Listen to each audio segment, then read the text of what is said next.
Tim Williams, who was Michael Moore's roommate at the Luxor in Las Vegas on September 7th, 1996.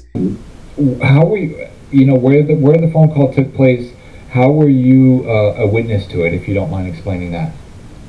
Because I was his roommate. I was in the room with him. In a phone conversation with Gullible John and Reggie the Rat Wright Jr., confirms that Michael Moore was pulled off of 2Pac. He was mad about being pulled off of 2Pac, and he was told not to carry his gun.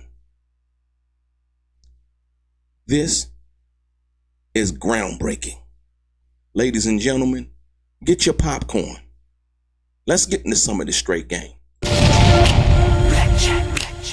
Life is like some cards. It's not what you dealt, but how you play it.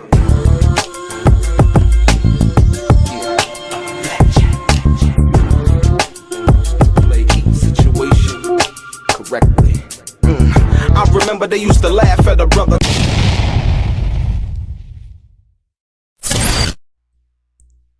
Ladies and gentlemen, welcome back. Your boy DELRAY, Richardson, platinum artist, platinum songwriter, Straight Game TV. Thank you for tuning in. Hit the thumbs up button, subscribe to the channel if you have not already. And like I always say, if you want to be one of the first people notified when I drop some of this straight game, please do me a favor and click on what appears to be that little bell notification right below this video. I'm going to get right into it. Ladies and gentlemen, I got a bombshell today. And let me tell you where it stemmed from. It stems from ego and wanting to be right. So I did an interview with Judy, this young lady by the name of Judy Mikowski. And she was the girlfriend of Michael Moore. And we did an interview, and she had said some things and that kind of struck Reggie the Rat Wright Jr. and I would say Gullible John the wrong way in reference to Michael Moore saying the got him statement. But listen to this. So Reggie the Rat Wright Jr.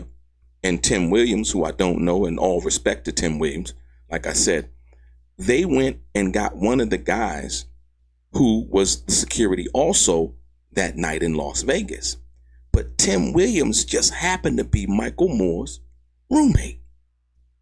And in them trying to prove or trying to embarrass and prove the interview that I did with Judy Mikowski wrong, they got Tim Williams to admit some things that we've never even been able to confirm before. So Tim, in his all honesty, basically stating what had actually happened. When it comes to Michael Moore,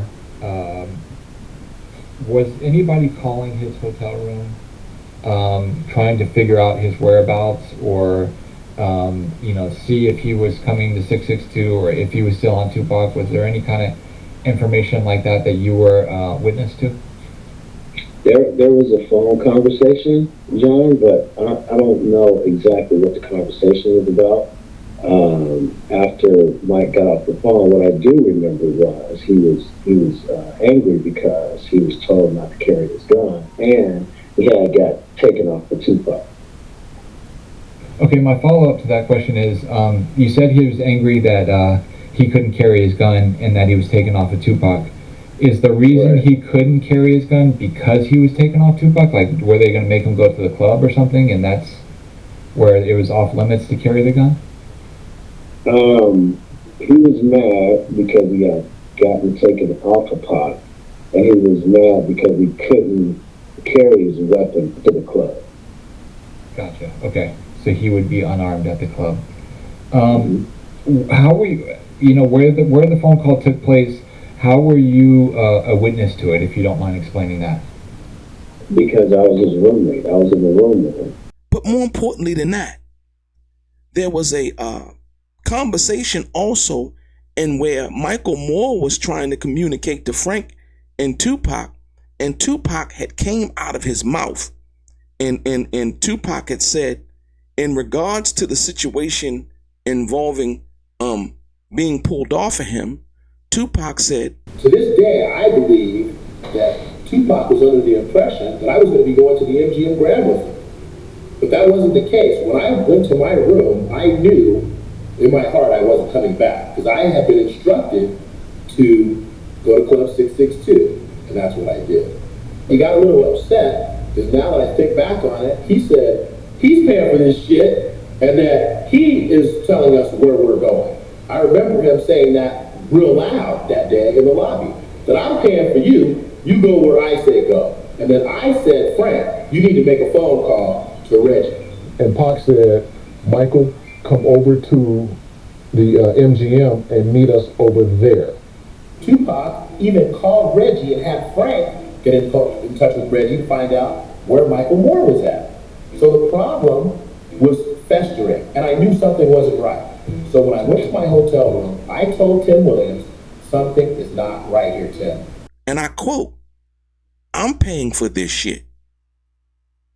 You all go where I say you all go.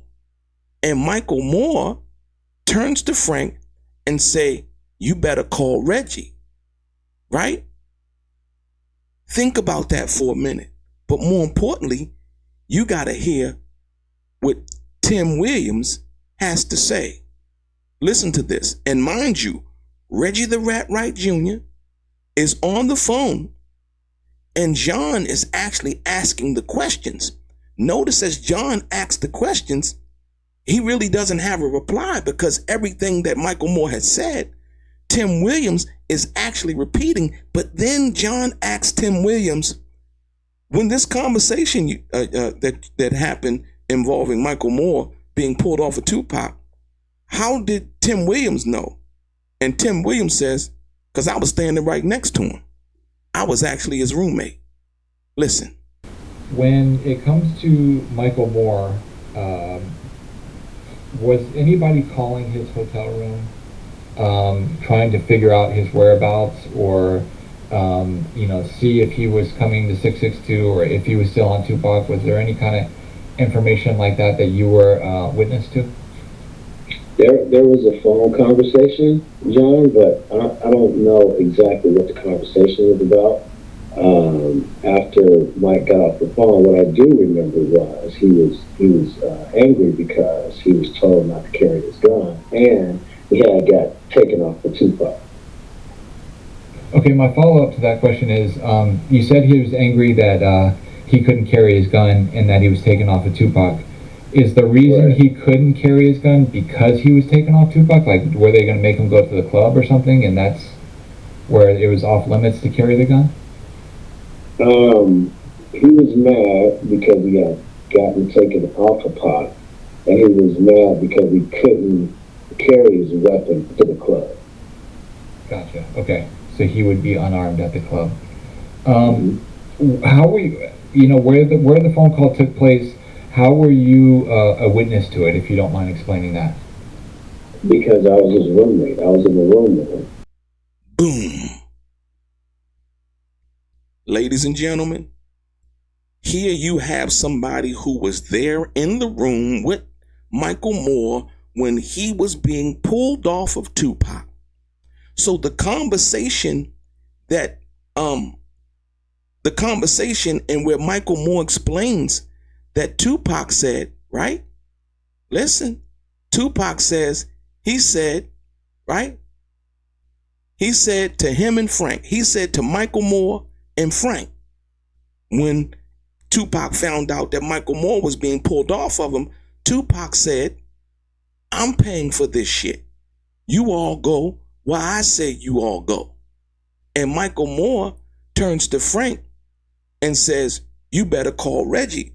Because see, at that particular time, 2Pac would be the boss, right? From that perspective. You get it?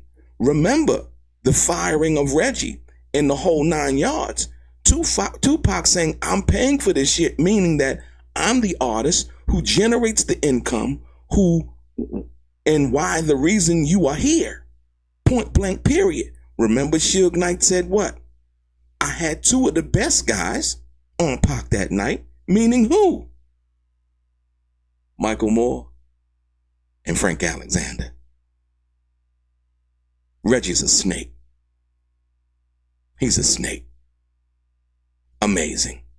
And what proves that point, once again, they tried to pull Tim Williams in to basically back up Reggie's story involving the Gotham situation.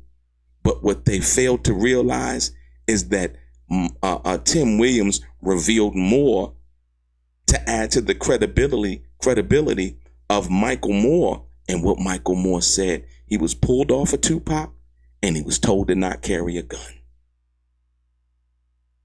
Period. And so there you have it.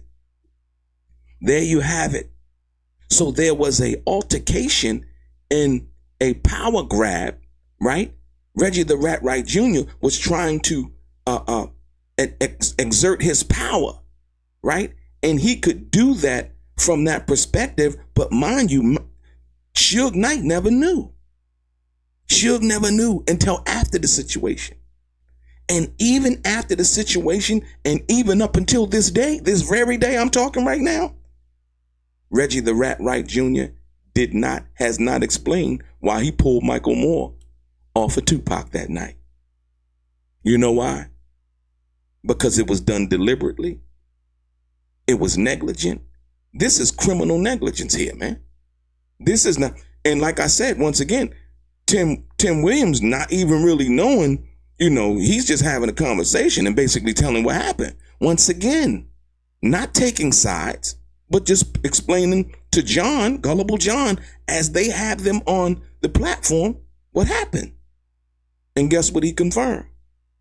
What Michael Moore said. And he said Michael Moore was angry. Michael Moore was angry that he was being pulled off of Tupac. So Michael Moore really cared about his job, really cared about guarding Tupac. But for some reason, Reggie the Rat Wright Jr. didn't want Michael Moore on Tupac.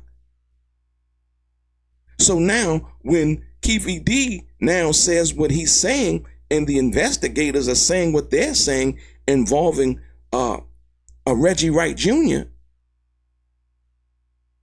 you can understand why that's being said now. This is a bombshell, ladies and gentlemen, because it wasn't supposed, in the video in which they did this on, didn't really get that many views. But for the people who don't really know, you can't read between the lines. Tupac is saying, right?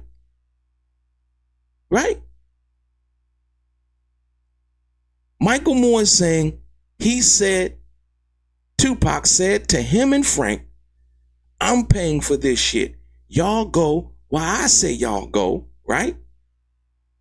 And Michael Moore turns to Frank and says, you better call Reggie. The pieces of the puzzle are coming together. Reggie Wright Jr. is a snake.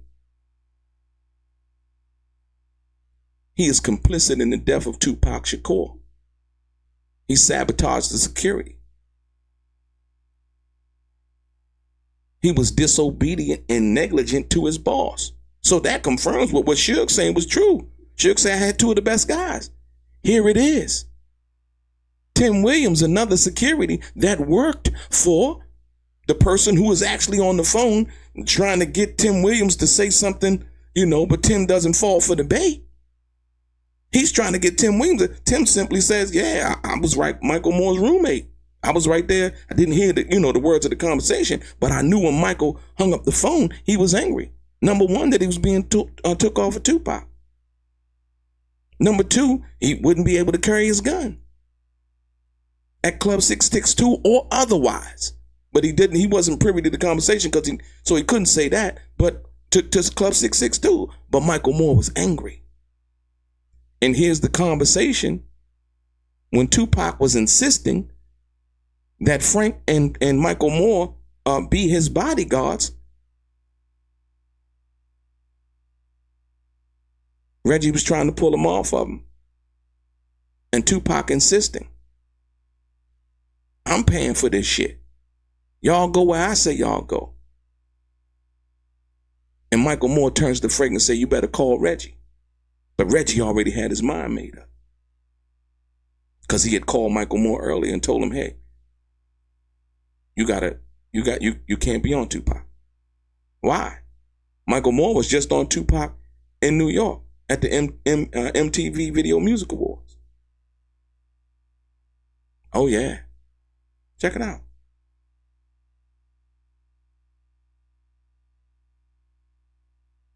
The pieces of the puzzle are coming together, ladies and gentlemen.